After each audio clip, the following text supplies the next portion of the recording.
Delhi police ने 4 इलाकों में AQI 400 पार। केंद्रीय कर्मचारियों को निर्देश, अलग अलग समय पर दफ्तर आएं, पब्लिक ट्रांसपोर्ट का इस्तेमाल करें। छत्तीसगढ़ के सुकमा में मुठभेड़ में 10 नक्सली मारे गए, सभी शव और 3 ऑटोमेटिक हथियार बरामद। जनवरी से अब तक 207 नक्सली ढेर। दिल्ली में बीजेपी की बड़ी बैठक, JP नड्डा की अध्यक्षता में बैठक, संगठन चुनाव को लेकर के बैठक पर चर्चा। कुरुक्षेत्र में 18 दिनों तक चलेगा अंतर्राष्ट्रीय गीता जयंती महोत्सव। मुख्यमंत्री नायब सैनी ने जानकारी दी है। तंजानिया बनेगा कंट्री पार्टनर। महाराष्ट्र में CM पद पर खींचतान, अजित के लगे पोस्टर। महायुति से अगला CM बताया। MVA से पटोले बोले कांग्रेस की अगुवाई में सरकार बनेगी। MP UP समेत 6 राज्यों में घने कोहरे का अलर्ट। कानपुर गोरखपुर में विजिबिलिटी 500 मीटर। राजस्थान के माउंट आबू में तापमान 5 डिग्री पार। आप देख रहे हैं के न्यूज, खबरों का सारथी। नमस्कार, मैं हूं वंदना पांडे और आप देख रहे हैं के न्यूज इंडिया। बुलेटिन की शुरुआत करेंगे बड़ी खबर से और दिल्ली से खबर है जहां पर बीजेपी कार्यालय विस्तार में बैठक होगी और बीजेपी की ये बड़ी बैठक है। संगठन चुनाव को लेकर के दिल्ली में बैठक होने जा रही है। बीजेपी अध्यक्ष JP नड्डा की अध्यक्षता में बैठक बताया जा रहा है कि जारी है। यूपी बीजेपी अध्यक्ष भूपेंद्र चौधरी भी बैठक में मौजूद हैं। तो बैठक जो हो रही है इस समय उसको लेकर देखा जा रहा है कि तमाम दिग्गज मौजूद हैं। भूपेंद्र चौधरी भी बैठक में मौजूद हैं। यूपी के संगठन महामंत्री धर्मपाल सिंह बैठक में मौजूद हैं। उत्तराखंड बीजेपी के अध्यक्ष महेंद्र भट्ट भी इस दौरान मौजूद हैं। तो दुष्यंत गौतम, विनोद तावड़ी, राधा मोहन सिंह भी बैठक में शामिल हुए हैं। राष्ट्रीय पदाधिकारी, प्रदेश अध्यक्ष, संगठन मंत्री भी मौजूद हैं। उत्तराखंड बीजेपी के अध्यक्ष महेंद्र भट्ट भी मौजूद हैं। दुष्यंत गौतम, विनोद तावड़े, बताया जा रहा है कि राधा मोहन सिंह भी बैठक में शामिल हुए हैं। राष्ट्रीय पदाधिकारी, प्रदेश अध्यक्ष, संगठन मंत्री, तमाम मंत्री जो हैं बैठक का हिस्सा बने हैं। इसी के साथ ही राज्यों के प्रभारी, सह प्रभारी, मोर्चा अध्यक्ष भी बैठक में मौजूद हैं। तो JP नड्डा की अध्यक्षता में ये बैठक की जा रही है।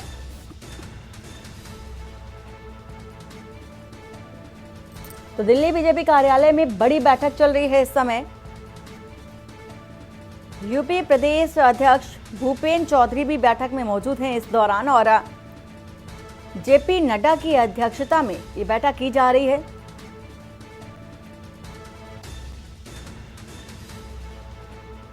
वहीं उत्तराखंड प्रदेश अध्यक्ष की मौजूदगी में भी बैठक की जा रही है।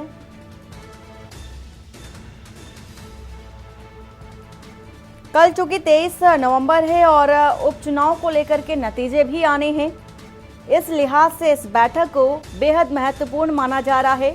उत्तराखंड में 1 सीट पर उपचुनाव हुआ था और उत्तर प्रदेश की अगर बात कर लें तो 9 सीटों पर उपचुनाव हुआ था। कल मतगणना होनी है, इसको लेकर के जो तैयारियां देखी जा रही हैं, प्रदेश अध्यक्ष की मौजूदगी में बैठक की जा रही है। JP नड्डा बैठक कर रहे हैं। अखिलेश सिंह इसी खबर पर हैं। अखिलेश, क्या जानकारी निकल कर आ रही है सामने और बैठक में और किन किन विषयों पर चर्चा हो सकती है?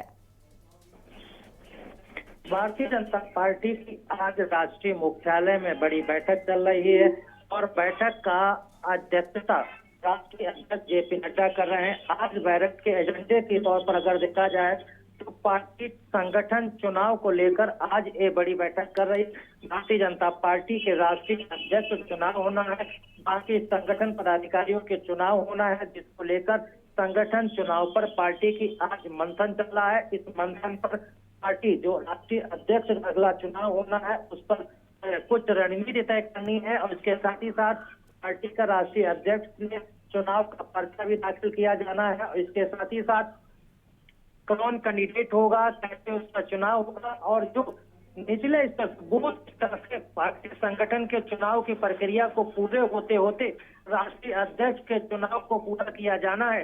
तो इसके लेकर चुनावी प्रक्रिया कितनी पूरी हो चुकी है, चुनावी प्रक्रिया किस मोड़ में अब चल रही है और उसके बाद सभी प्रदेशों से चुनावी प्रक्रिया संगठन की पूरी होते होते राष्ट्रीय संगठन पर आएगी और जहां पर राष्ट्रीय संगठन के चुनाव पर काम होगा और राष्ट्रीय अध्यक्ष का चुनाव होगा।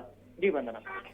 बिल्कुल अखिलेश, और इसी को लेकर के तमाम दिग्गज, चाहे उत्तराखंड की बात कर लें या उत्तर प्रदेश की बात कर लें, मौजूदगी में ये बैठक की जा रही है। और माना जा रहा है कि कल चूंकि 23 नवंबर है, मतगणना का दिन है, बेहद खास दिन है, इसको लेकर के भी चर्चा की जा रही होगी।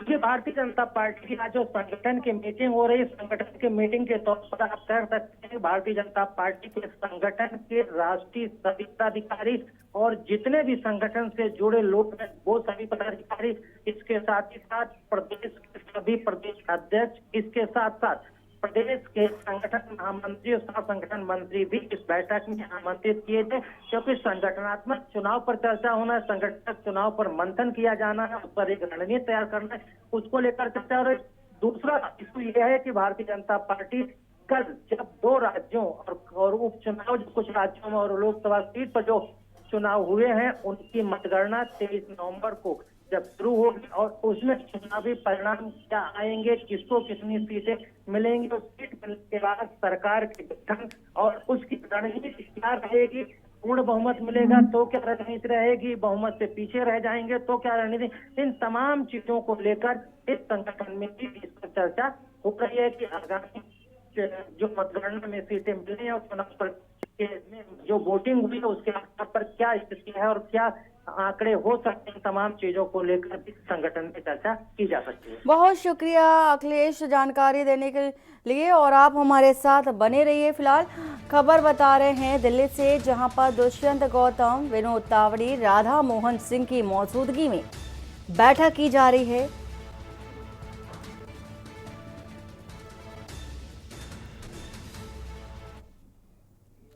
और दिल्ली से खबर आ रही है, जहां पर वायु प्रदूषण पर सुप्रीम कोर्ट ने निर्देश दिया है। दिल्ली सरकार और पुलिस को निर्देश दिया है, प्रवेश के सभी 113 बिंदुओं पर चेक पॉइंट स्थापित करने के निर्देश दिए गए हैं। तो प्रदेश में 113 बिंदुओं पर चेक पॉइंट स्थापित करें, प्रवेश बिंदुओं पर तैनात कर्मियों को जानकारी भी दी जाए, आवश्यक वस्तुओं के स्वीकार की जानकारी भी दी जाए। तो सुप्रीम कोर्ट की ओर से ये निर्देश दिए गए हैं।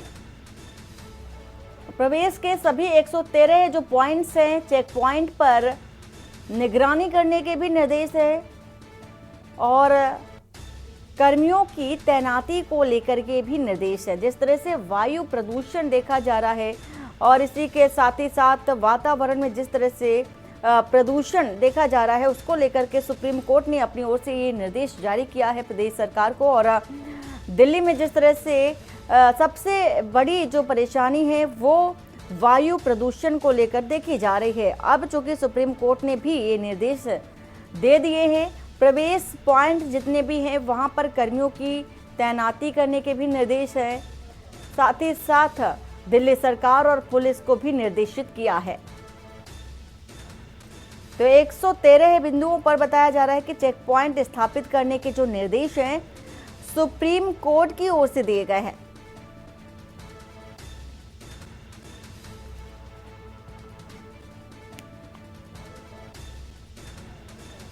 दिल्ली से एक खबर आपको बता रहे हैं।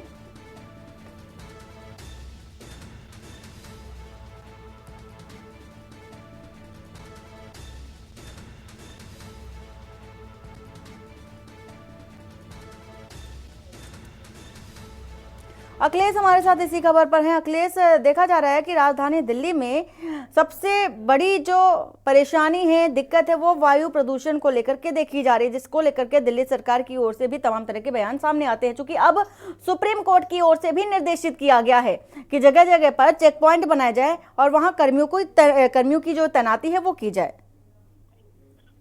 सुप्रीम कोर्ट के आज बयान के बाद दिल्ली सरकार और दिल्ली पुलिस को बड़े झटके के तौर पर देखा जा सकता है। सुप्रीम कोर्ट ने साफ तौर पर कहा कि जो सुप्रीम कोर्ट ने अपनी सुनवाई के दौरान गाइडलाइंस जारी किए थे, उसके साथ ही साथ जो केंद्रीय पोल्यूशन कंट्रोल बोर्ड है उसके द्वारा जो गाइडलाइंस तय की गई थी, को लागू किया गया था, इन तमाम चीजों की गाइडलाइन को लेकर ना तो दिल्ली सरकार ने ठीक से पालन किया और ना ही दिल्ली पुलिस इसको अमल में लाई। दोनों ने या तो उस पर काम नहीं किया या तो फिर दोनों ने उस चीजों को नजरअंदाज किया।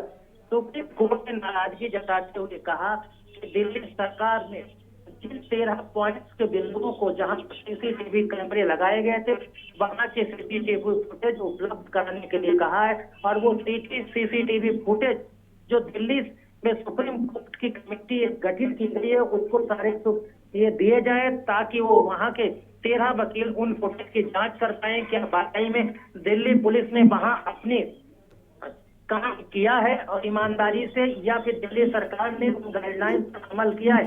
इनकी जांच होगी, उसके बाद सुप्रीम कोर्ट उस पर कार्रवाई करेगा। साथ ही साथ सुप्रीम कोर्ट ने कहा कि दिल्ली में एंट्री के लिए तो अभी तक 13 पॉइंट चिन्हित किए गए थे, जबकि दिल्ली के 113 ऐसे पॉइंट है जहां से दिल्ली के अंदर बॉर्डर से दूसरे राज्यों से लोग एंट्री करते हैं। उन पर कई कर्मचारी तैनात किए गए तो कहीं कर्मचारी नहीं तैनात किए गए।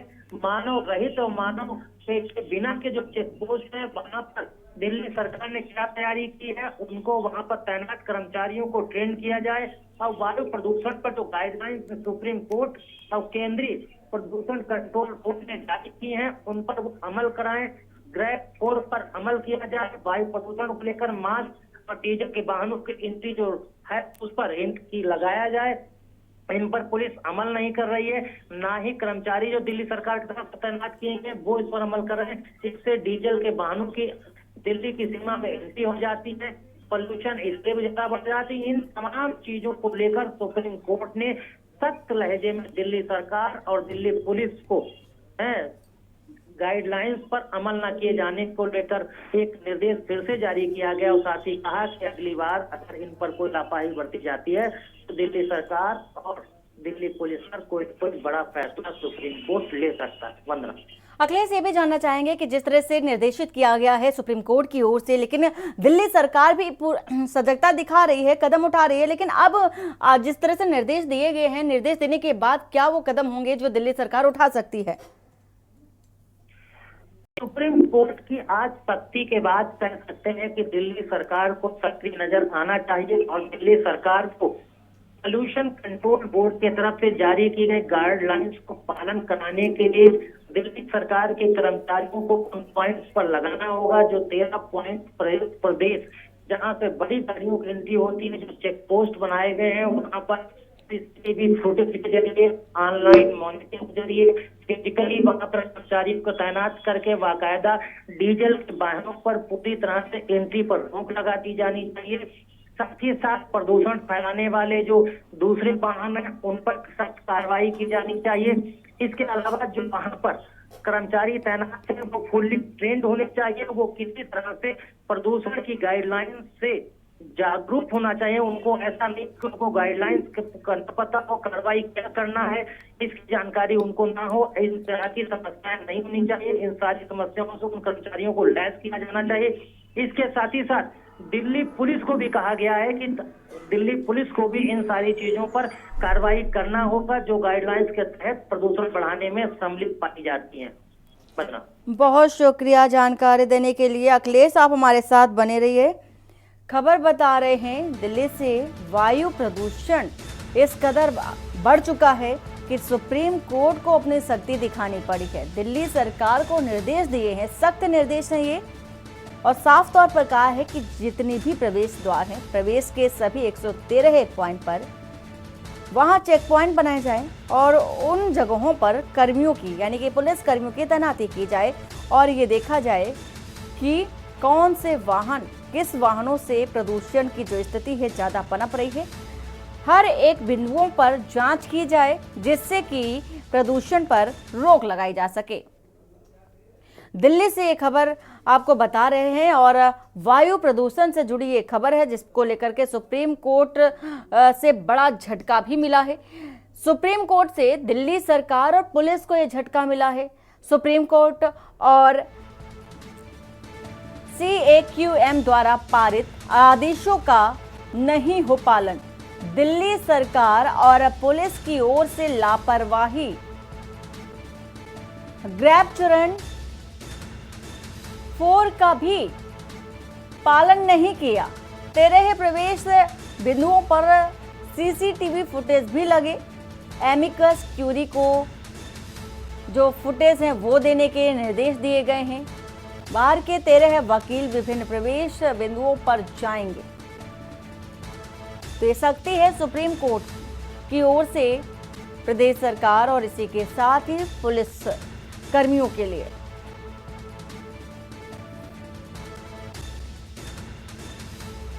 तो ये बड़ा झटका सुप्रीम कोर्ट की ओर से, सुप्रीम कोर्ट और CAQM द्वारा जो निर्देश दिए गए, दिल्ली सरकार और पुलिस की ओर से लापरवाही देखी गई और दिल्ली सरकार की ओर से लापरवाही देखे जाने पर सुप्रीम कोर्ट ने सख्ती दिखाई है।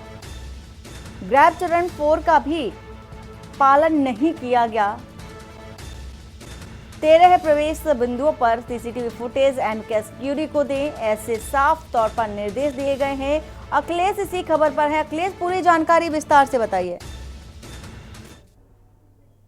सुप्रीम कोर्ट ने दिल्ली में बढ़ते हुए प्रदूषण को लेकर एक बार फिर अपनी सख्ती दिखाई है। दिल्ली पर में बढ़ते प्रदूषण पर लगाम लगाने के लिए सुप्रीम कोर्ट ने दिल्ली सरकार और दिल्ली पुलिस पर सख्त लहजे में पुरानी गाइडलाइंस जारी की गई थी सुप्रीम कोर्ट के द्वारा और साथ ही साथ केंद्रीय पोल्यूशन कंट्रोल बोर्ड के द्वारा जो दिशा निर्देश दिए गए थे, उन दिशा निर्देशों को पूर्ण रूप से पालन न किए जाने की लेकर सुप्रीम कोर्ट आज सख्त दिखा और सुप्रीम कोर्ट ने कहा कि दिल्ली सरकार और दिल्ली पुलिस जिस तरह की लापरवाही दिखा रही है, यह लापरवाही बर्दाश्त करने के लायक नहीं है, क्योंकि प्रदूषण जैसी जानलेवा आबो हवा दिल्ली के अंदर बनी हुई है और प्रदूषण लगातार कम नहीं हो रहा है, जिससे स्थिति खराब बनी हुई है और लगातार वो खराब श्रेणी में दर्ज किया जा रहा है।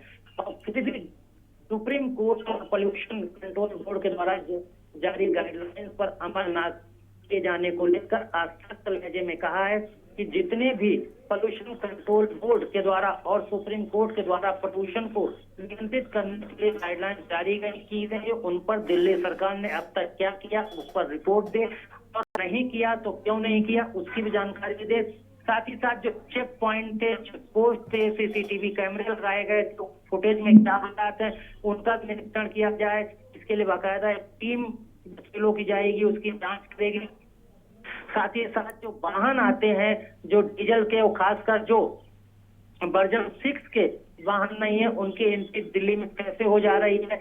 इसके अलावा दिल्ली पुलिस ऐसे वाहनों पर कार्रवाई क्यों नहीं करती है, चालान क्यों नहीं करती, ऐसे वाहनों पर कड़ी कार्रवाई क्यों नहीं की जा रही। इन तमाम चीजों को लेकर दिल्ली सरकार और दिल्ली पुलिस को लेकर सुप्रीम कोर्ट ने तल्ख टिप्पणी की है और एक बार फिर से गाइडलाइंस का पालन करने का निर्देश दिया है और न पालन किए जाने पर कार्रवाई करने की सख्त लहजे में बात की है। बनन बिल्कुल अखिलेश, तो अब देखना ये होगा कि इसके बाद दिल्ली सरकार और पुलिस कर्मी किस तरह से इन निर्देशों को लेते हैं और सख्ती के बाद क्या कदम उठाते। बहुत शुक्रिया जानकारी देने के लिए। तो वायु प्रदूषण को लेकर के सुप्रीम कोर्ट से बड़ा झटका लगा है दिल्ली सरकार को और पुलिस को भी ये झटका है।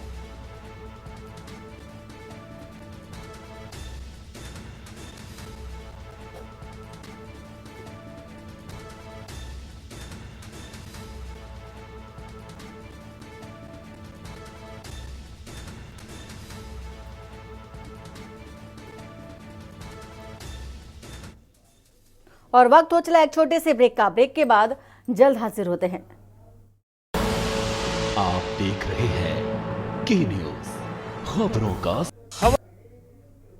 ब्रेक के बाद आपका स्वागत है। जबलपुर के मढ़ई में संचालित देशी और अंग्रेजी शराब की दुकान में असामाजिक तत्वों के द्वारा आए दिन खुले में शराब पीकर महिलाओं बालिकाओं से छेड़छाड़ करने, अश्लील टिप्पणी करने और गंदे इशारे करते हुए गाली गलौज करने के विरुद्ध में जागरूक क्षेत्र वासियों द्वारा इस तरीके की घटनाओं को रोकने के लिए जबलपुर के व्हीकल फैक्ट्री प्रबंधक और रांझी थाना प्रभारी को एक ज्ञापन सौंपा गया, जिसमें समस्त जागरूक जनता ने अपील की कि मढ़ई में कई वर्षों से देशी और अंग्रेजी शराब दुकान का संचालन किया जा रहा है, जिसके कारण आए दिन कोई न कोई घटनाएं घटित होती रहती है। महिलाएं और बच्चियों को सुरक्षित नहीं देखा जा रहा है और लूटपाट जैसी घटनाएं भी लगातार हो रही है। इन्हीं सभी चीजों की जानकारी देते हुए उचित कार्रवाई की अपील की गई।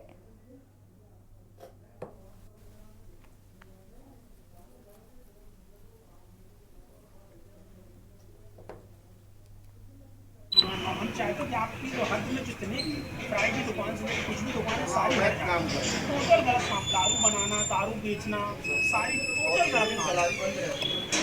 से पीछे से दारू मिलते ही सब दुकान संचालित होती है और उसके बाद तो कहते फैक्ट्री की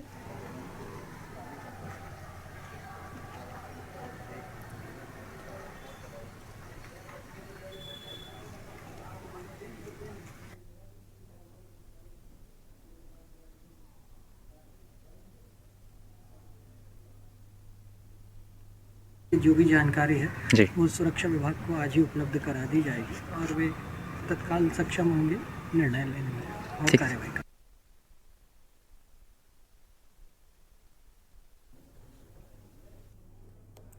और राजधानी लखनऊ से इसी बीच आ रही है खबर। कैबिनेट मंत्री संजय निषाद का बयान निकल कर आया है सामने।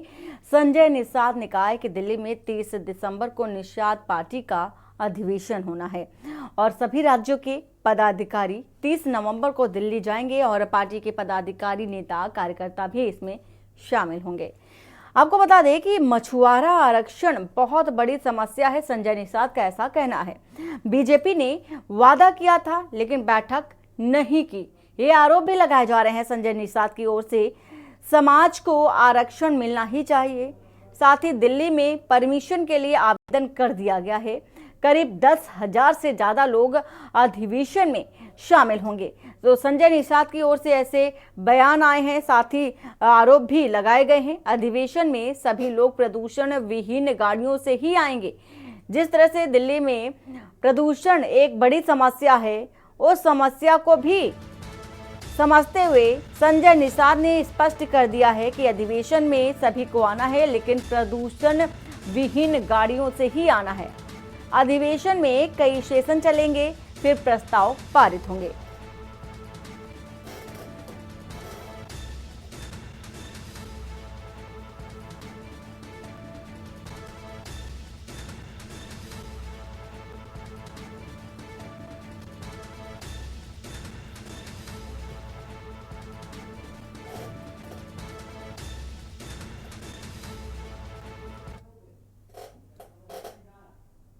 आज के प्रेस कॉन्फ्रेंस का प्रमुख बिंदु है कि निषाद पार्टी का हमेशा राष्ट्रीय अधिवेशन होता रहा, अलग अलग प्रदेशों में छोटे स्तर पर तो होता रहा, लेकिन पहली बार है कि राष्ट्रीय स्तर पर दिल्ली में 20-30 तारीख को लगभग सभी राज्यों से, जहाँ तक विस्तार कर चुकी है निषाद पार्टी, सभी राज्यों से जितने भी पदाधिकारी हैं, जो पदाधिकारी बनाए गए हैं, कोर पदाधिकारी हैं, चाहे जिले के हों, चाहे विधानसभा के हों, चाहे ब्लॉक के हों, चाहे वो मंडल के हों, चाहे वो जिले के हों, चाहे वो क्षेत्र के हों, हर एक तरह के राष्ट्रीय पदाधिकारी, प्रदेश पदाधिकारी, उनके मोर्चों के पदाधिकारी, महिला मोर्चा, युवा मोर्चा, संगठन है, राष्ट्रीय निषाद एकता परिषद, IT सेक्टर है, सभी पदाधिकारी 30 तारीख को राष्ट्रीय अधिवेशन में भाग ले रहे हैं। उसमें सहयोग की अपेक्षा आप लोगों से है।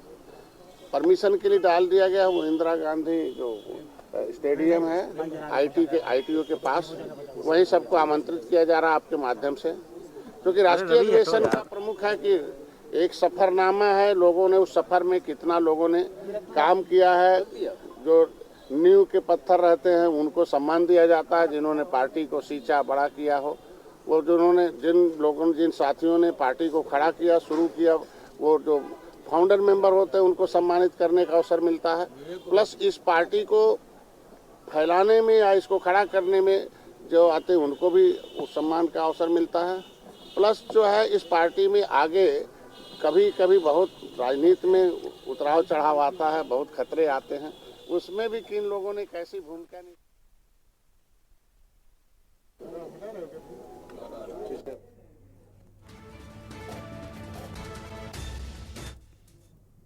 इटावा से आ रही है खबर, जहां पर शीतकालीन सत्र को लेकर के राम गोपाल यादव का बयान आया है। महत्वपूर्ण होगा लोकसभा का शीतकालीन सत्र। अडानी को लेकर के PM और सरकार को जवाब देना होगा। भाजपा बेईमानी ना करे तो एक सीट नहीं जीत सकती है। राम गोपाल यादव की ओर से बड़े बयान। मणिपुर की स्थिति लगातार चिंताजनक बनी हुई है। उपचुनाव को लेकर के रीपोल ना कराया जाना चाहिए, ये ना कराया जाना ही दुर्भाग्यपूर्ण है। जिला पंचायत सभागार में पत्रकारों से बातचीत के दौरान ये बड़ी बातें राम गोपाल यादव की ओर से कही गई हैं।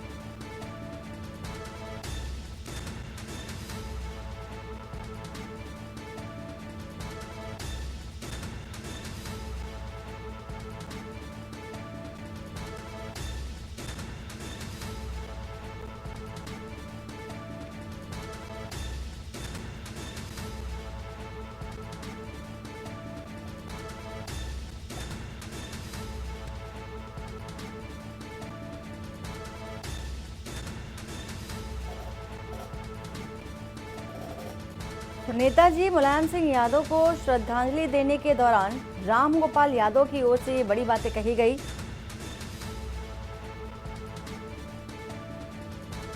अडानी को लेकर के पीएम और सरकार को भी जवाब देने की बात कही। साथ ही भाजपा बेईमानी ना करे तो एक सीट भी नहीं जीत सकती। इस तरह के आरोप लगाए गए हैं राम गोपाल यादव की ओर से।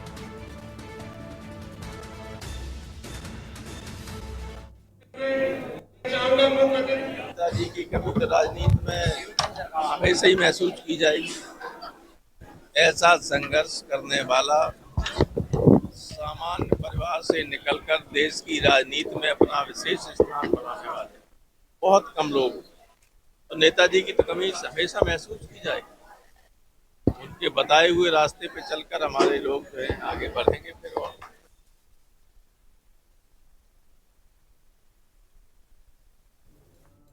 मेरठ से आ रही है खबर, जहां पर लॉटरी विवाद में विकलांग युवक पर हमला कर दिया गया। 3 साल पहले युवक के पास कमेटी डाली थी। विकलांग अध्यक्ष के नेतृत्व में एसएसपी ऑफिस का घेराव किया गया। पीड़ित ने ई रिक्शा काटने का आरोप लगाया। लिसाड़ी गेट क्षेत्र का निवासी है दबंग, इसी के साथ ही ये आरोप लगाए गए हैं।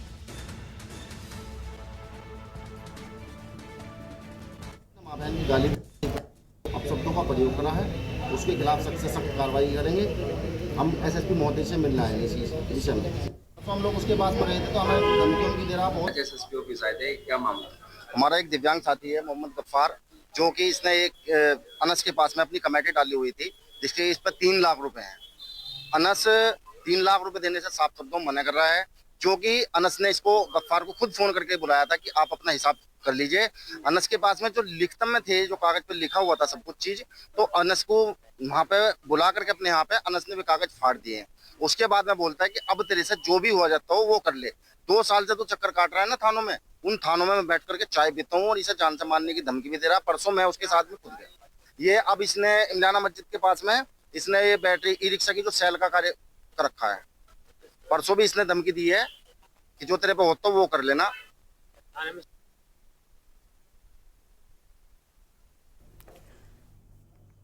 और इसी के साथ ही साथ आपको खबर बता रहे हैं, जहां पर देखा जा रहा है, आगरा से एक खबर बता रहे हैं आपको। आगरा से एक खबर है जहां पर देखा जा रहा है कि दूध विक्रेता की हत्या का मामला है और पुलिस ने दूध विक्रेता हत्याकांड का खुलासा किया है। मुखबिरी के शक में दूधिया की हत्या की गई थी। गांव के ही युवक और उसके साथी ने हत्या को अंजाम दिया। मध्य प्रदेश के नीमच में डकैती डालकर आरोपी आया था और पुलिस ने आरोपी विशाल शिवम को गिरफ्तार किया। पुलिस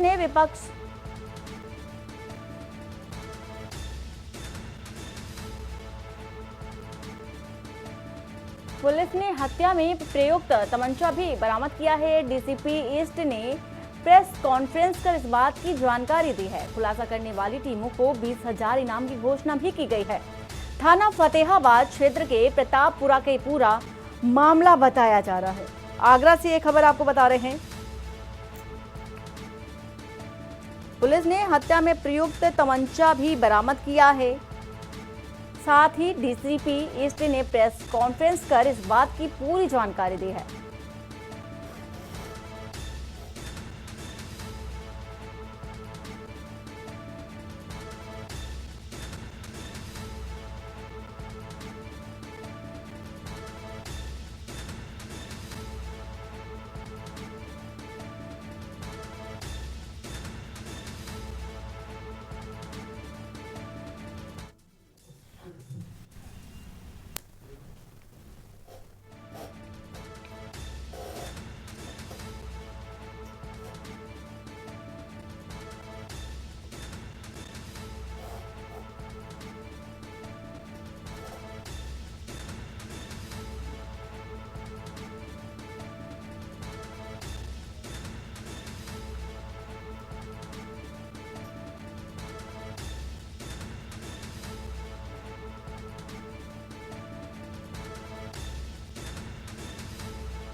बाराबंकी से खबर है, जहां पुलिस का अजब गजब कारनामा देखने को मिला है। अब जिले में कार चालक भी हेलमेट लगाएंगे।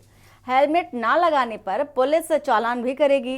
साथ ही सिद्धौर चौकी पुलिस का ये गजब का कारनामा जो कि है देखा जा रहा है। तो एक कार चालक का बिना हेलमेट चालान भी कर दिया। मैसेज आने के बाद गाड़ी मालिक ने फोटो वायरल किया। गाड़ी मालिक ने चालान की फोटो वायरल की और बाराबंकी सिद्धौर चौकी क्षेत्र की ये तस्वीर आपको बता रहे हैं, जहां पर एक कार चालक ने ये तस्वीर वायरल की है। और कार चालक जो चालक है उसका सिर्फ कसूर ये था कि उसने कार में हेलमेट नहीं लगाया था। अब ये अजीबो गरीब जो कारनामा है वो पुलिस की ओर से देखा जा रहा है। एक नया तरीका, एक नई तरकीब, कार के अंदर बैठे चालक भी हेलमेट लगाएंगे।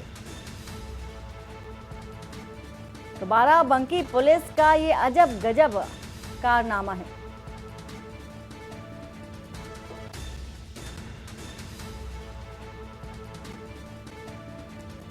तो सीट बेल्ट के साथ साथ हेलमेट भी लगाएंगे कार चालक। अगर नहीं लगाते हैं तो चालान काटा जाएगा। सिद्धौर चौकी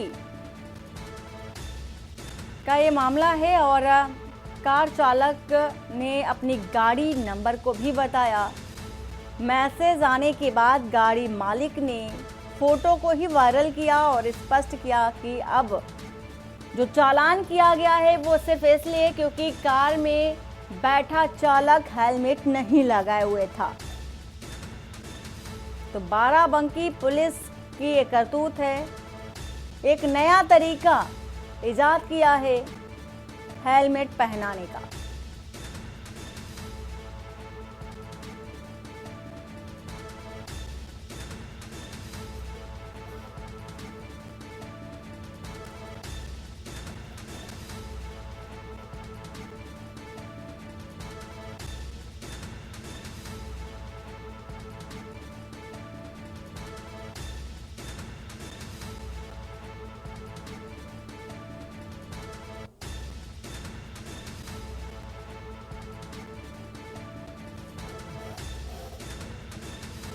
बाराबंकी से खबर आपको बता रहे हैं, जहां पर कार चालक का चालान किया गया। कार चालक ने चालान का जो फोटो है, चालान की जो फोटो है उसे वायरल किया है। जिले में कार चालक अब हेलमेट लगाएंगे, स्पष्ट कर दिया है पुलिस ने बाराबंकी की कि अब कार में बैठे चालक को भी हेलमेट लगाना अनिवार्य होगा। अगर हेलमेट नहीं लगाते हैं आप तो चालान कटवाने के लिए तैयार रहें। यह अजीबो गरीब कारनामा है, या यूं कह सकते हैं एक नया स्टेप बाराबंकी पुलिस की ओर से हेलमेट पहनाने का।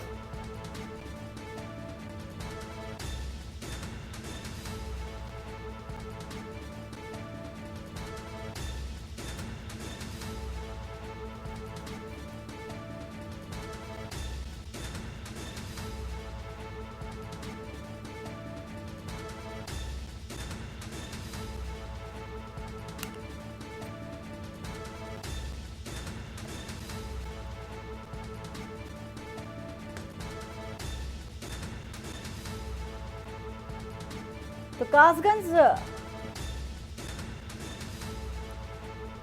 बाराबंकी से आपको एक खबर बता रहे हैं, जहां पर मैसेज आने के बाद गाड़ी मालिक ने फोटो को ही वायरल किया और कारण भी बताया कि चालान क्यों काटा गया है।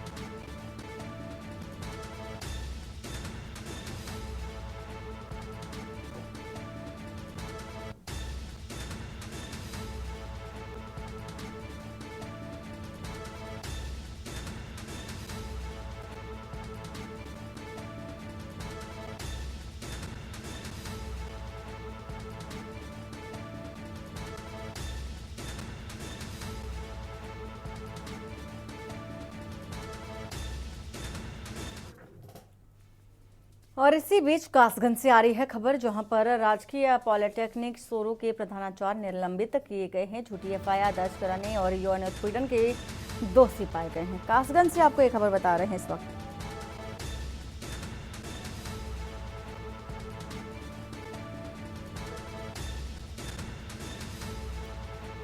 तो जांच पूरी होने पर निदेशक प्राविधिक शिक्षा ने निलंबित किया है। अधीनस्थ शिक्षिका ने प्रधानाचार्य पर राजन सिंह पर आरोप मढ़े थे। जांच रिपोर्ट के आधार पर निदेशक प्राविधिक शिक्षा ने निलंबित किया। अधीनस्थ पर झूठी एफआईआर लिखवाने और यौन उत्पीड़न के आरोप जिले के सोरो कोतवाली क्षेत्र में स्थित है राजकीय पॉलिटेक्निक।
एटा से खबर है, जहां पर लेखपाल के निलंबन के बाद लेखपाल संघ का धरना भी देखा जा रहा है। लेखपाल संघ ने तहसील में धरना दिया है और धरने के बाद प्रशासन ने फैसला भी बदला है।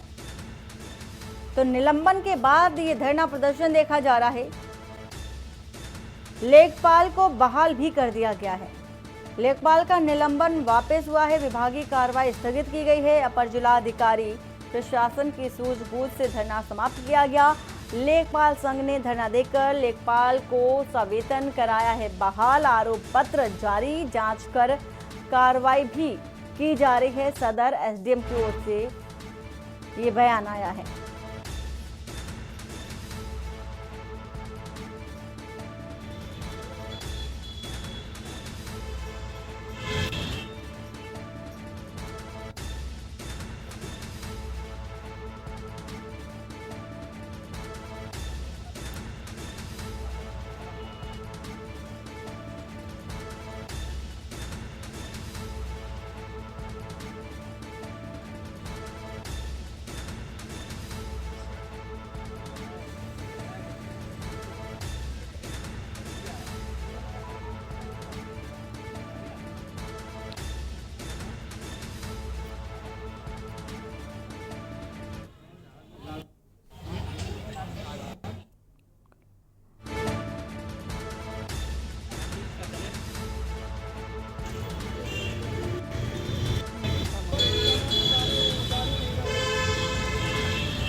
और इसी के साथ ही उत्तर प्रदेश में कल 9 सीटों पर उपचुनाव के नतीजे आने से पहले मंत्री नरेंद्र कश्यप ने कहा है कि हम सभी 9 सीटों पर जीत दर्ज करने जा रहे हैं।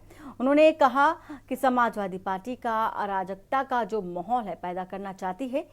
अगर समाजवादी पार्टी जीत का सर्टिफिकेट लेना चाहती है और दूसरी तरफ उनके वरिष्ठ नेता कहते हैं कि चुनाव को रद्द कर दे, तो यह तेहरा चरित्र समाजवादी पार्टी का है। संभल में जामा मस्जिद के सर्वे पर भी उन्होंने कहा कि सभी को हक है कि अपनी बात रखें और रखने का यह निर्णय कोर्ट का है। सर्वे करने का जो हक है वो कोर्ट ने दिया हुआ है। उत्तर प्रदेश में 9 सीटों के उपचुनाव के कल नतीजे आने हैं। हमारे साथ बातचीत के लिए मौजूद हैं मंत्री नरेंद्र कश्यप जी। कल के नतीजों को आप पहले तो कैसे देखते हैं? उत्तर प्रदेश में 9 सीटों के उपचुनाव के कल नतीजे आने हैं। हमारे साथ बातचीत के लिए मौजूद हैं मंत्री नरेंद्र कश्यप जी। कल के नतीजों को आप पहले तो कैसे देखते हैं? कल का दिन उत्तर प्रदेश की राजनीति में ऐतिहासिक दिन होगा, क्योंकि भारतीय जनता पार्टी और एनडीए उत्तर प्रदेश की सभी 9 विधानसभा की सीटों पर विजय प्राप्त करेगी। समाजवादी पार्टी के तमाम जो है वरिष्ठ नेता हैं, उन्होंने जो है एक्सपेक्यूट किया है और कहा है कि जो है चुनाव को रद्द किया जाए। और समाजवादी पार्टी एक तरफ ये भी कह रही है कि हम चुनाव जीत रहे हैं, लोग सर्टिफिकेट लेकर वहां से। समाजवादी पार्टी का डबल स्टैंडर्ड लोग समझ गए। एक तरफ समाजवादी पार्टी कह रही है कि हम 9 सीटें जीत रहे हैं, दूसरी समाजवादी पार्टी के दूसरे नेता कह रहे हैं कि दोबारा मतदान हो। आखिर आप कहना क्या चाहते हैं? बात साफ है, समाजवादियों को इस बात का एहसास है कि उत्तर प्रदेश की 9 सीटों में शायद सपा का खाता भी नहीं खुलेगा, क्योंकि जिस तरह का एटीट्यूड, जिस तरह की प्रवृत्ति समाजवादियों की रही है अपराध की, दंगों की, उसी का इस्तेमाल उन्होंने करहल में किया है। एक दलित महिला जो भारतीय जनता पार्टी के पक्ष में मतदान करना चाहती थी, उसकी हत्या करके सपाइयों ने संदेश दे दिया कि आज भी वो उत्तर प्रदेश में अपने पुराने ढर्रे पर चल रहे हैं। इसलिए उत्तर प्रदेश की 9 विधानसभा की सीटों पे जनता सपा को, कांग्रेस को, बसपा को नकारेगी। संभल में हरिहर मंदिर है या जामा मस्जिद, अब इस पे फैसला कोर्ट को देना है। अब कोर्ट ने अगर कोई सर्वे का ऑर्डर किया है तो सभी पॉलिटिकल पार्टीज को, सभी पक्षों को कोर्ट के आदेश का सम्मान करना चाहिए, बजाय इसके कि कोर्ट के आदेश पर सवाल खड़ा करें, सुप्रीम कोर्ट की बात करें। ठीक है, अगर आपको सुप्रीम कोर्ट से कोई लगता है तो जाइए, पार्टी बनिए, बात करिए, लेकिन संभल कोर्ट का जो डिसीजन है उस पर सवाल खड़ा करना किसी भी स्थिति में बेहतर नहीं होगा। बहुत बहुत शुक्रिया हमारे साथ बातचीत के लिए। नरेंद्र कश्यप जी थे, उन्होंने साफ तौर पे कहा उत्तर प्रदेश की 9 सीटों पर जो उपचुनाव होने हैं उस पर नतीजे कहीं ना कहीं भारतीय जनता पार्टी के में है। कैमरामैन रमेश वर्मा के साथ में अविनाश के न्यूज लखनऊ। कानपुर दिव्यांग महागठबंधन लेखपाल पद पर चयनित दिव्यांगजन को नौकरी, रोजगार, स्वास्थ्य, शिक्षा, सुरक्षा की 100% गारंटी देने की लंबे समय से मांग कर रहा है। मांग पिछले 25 अक्टूबर को आंदोलन प्रस्तावित था। शासन के निर्देश पर महागठबंधन के महासचिव और राष्ट्रीय दिव्यांग पार्टी के राष्ट्रीय अध्यक्ष वीरेंद्र कुमार को पुलिस ने अपनी कस्टडी में ले करके लंबी वार्ता करके 12 नवंबर को मुख्यमंत्री से बात कराने का भी आश्वासन दिया था। मौके पर प्रशासन ने ये जो सूचना है वो दी थी कि चुनाव में व्यस्तता के कारण मुख्यमंत्री जी से वार्ता नहीं हो पाएगी। इससे नाराज दिव्यांग महागठबंधन के पदाधिकारियों ने इको गार्डन में बैठकर 25 नवंबर को पुनः विधानसभा के सामने भाजपा कार्यालय के समक्ष प्रदर्शन करने का निर्णय लिया है। उत्तर प्रदेश की राजधानी लखनऊ के सामने भाजपा प्रदेश कार्यालय है। देखिए, दिव्यांग महागठबंधन 25 नवंबर को भाजपा प्रदेश कार्यालय लखनऊ में प्रदर्शन करने जा रहा है। नौकरी, रोजगार, स्वास्थ्य, शिक्षा, सुरक्षा की 100% गारंटी मांग रहा है। 11 महीने से आंदोलन कर रहे हैं। इको गार्डन में लेखपाल पद पर चयनित दिव्यांगों को नौकरी दिलाने की मांग कर रहा है। पेंशन 5,000 रुपया महीना करने की मांग कर रहा है। इसको लेकर हम लोग आंदोलन करने जा रहे हैं और चूंकि सरकार ने नहीं सुनी, शासन ने नहीं सुनी हमारी फरियाद, तब हम भाजपा मुख्यालय पर प्रदर्शन कर रहे हैं। क्योंकि जब सरकार नहीं सुन रही है तो संगठन के पास जाना पड़ेगा। संगठन के पास जाकर के उनको ये बताएंगे, उनके प्रदेश अध्यक्ष को भारतीय जनता पार्टी के, कि देखिए आपकी सरकार जो है अन्याय कर रही है, कोई सुन नहीं रही है। फरियाद 2 विभाग ऐसे हैं, राजस्व विभाग जिसमें अमीन और लेखपाल दोनों वही डील करते हैं, और वही अन्याय हो रहा है, घोर अन्याय हो रहा है। पद खाली है, नियुक्ति नहीं हो रही है, अमीनों की पद खाली है, चयनित लेखपालों को नियुक्ति पत्र नहीं दिया जा रहा है। इन सब मांगों को लेकर हम लोग आंदोलन करने जा रहे हैं। दूसरा ये है कि हम अपने दिव्यांग महागठबंधन के जो भी पदाधिकारी हैं, दिव्यांग संगठन हैं, उनसे अपील करना चाहेंगे कि 2 दिन पहले अपना घर छोड़ दें। 2 दिन पहले घर छोड़ करके और लखनऊ की तरफ अपना मूव कर जाएं। लखनऊ में हर हाल में पहुंचना है। अब की बार इस आंदोलन को सफल बनाना है। सरकार चाहे जितना दबाव डाले, प्रशासन चाहे जितना दबाव डाले, हम लोग को एकजुट होकर के अपना आंदोलन करना है।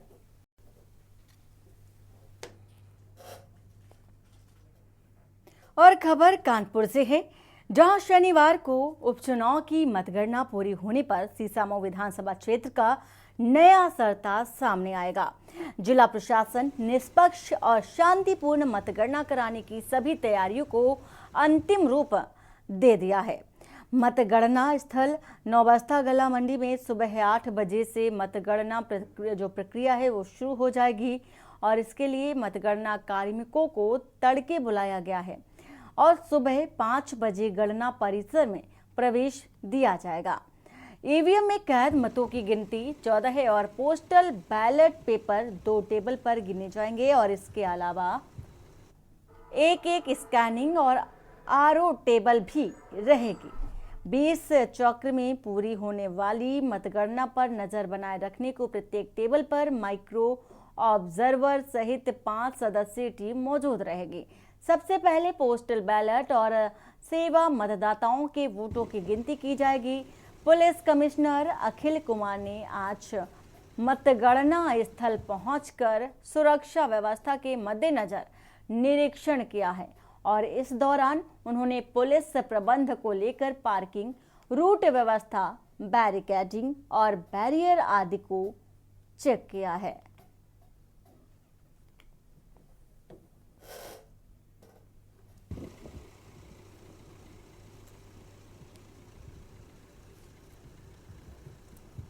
बिल्कुल कल सीसामऊ विधानसभा उपनिर्वाचन 2024 से संबंधित मतगणना का कार्य होना है।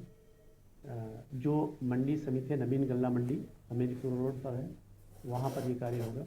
इसके लिए हमारी पूरी तैयारी हो गई है। ईवीएम, पोस्टल बैलेट और स्कैनिंग के लिए जो है जो अलग अलग पार्टीशन किया गया है, और उसमें काउंटिंग की पूरी व्यवस्था कराई गई है। उसके दृष्टिगत सभी जो कार्मिक लगे हैं, जो भी कार्मिक तैनात हैं, ये आरोज रहेंगे। उनकी पूरी ब्रीफिंग, ट्रेनिंग इत्यादि सब संपन्न हो चुकी है और पूरी तैयारी मतगणना के लिए कर ली गई। और कांग्रेस प्रदेश अध्यक्ष अजय राय प्रेस कॉन्फ्रेंस कर रहे हैं, क्या कह रहे हैं सुन लेते हैं। सारे पैसे आज गौतम अडानी के पास हैं। आपने देखा होगा यूएस के अंदर ये कार्रवाई हुई, केनिया ने इनके सारे अनुबंध को निरस्त कर दिया। बांग्लादेश की कोर्ट ने जांच के आदेश दिए हैं कि इनके जितने भी यहां काम हो रहे हैं उसकी जांच कराई जा रही है।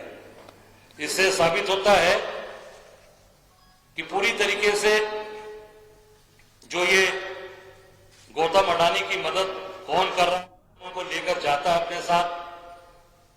जहाज में जब देश के प्रधानमंत्री जाते हैं तो उसमें गौतम अडानी भी साथ रहते हैं।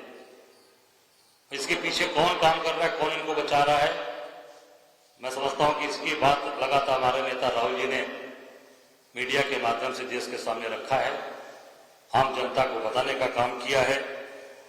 और पूरी तरीके से आज देश के सामने ये सारी चीजें आ गई। अपने देश में कोई कार्रवाई उनके खिलाफ नहीं हुई, यूएस में आज इस तरीके की कार्रवाई की गई है। मैं समझता हूं कि देश के लोग हतप्रभ हैं, देश के आम जनमानस ये परेशान है कि कल क्या होने वाला है इस देश की अर्थव्यवस्था के साथ। आप देखे होंगे जिनका भी पैसा लगा इनके इन्वेस्टर्स निवेशकों का लाखों करोड़ रुपया कल से लगातार वो जो हमारा जो शेयर बाजार है वो डे बाय डे गिरता जा रहा है और उसमें लाखों करोड़ रुपए लोगों के डूबते जा रहे हैं। हम सब लोग, कांग्रेस के लोग, आम जनता को जगाने के लिए, आम लोगों को बताने के लिए तैयार हैं और निश्चित तौर से उनकी रक्षा करने के लिए कटिबद्ध हैं, वचनबद्ध हैं। धन्यवाद। कोई सवाल पूछना हो तो आप पूछ सकते हैं। और बुलेटिन फिलहाल इतना ही। बाकी की खबरों के लिए बने रहिए आप के न्यूज़ इंडिया के साथ। नमस्कार। आप देख रहे हैं के न्यूज़ खबरों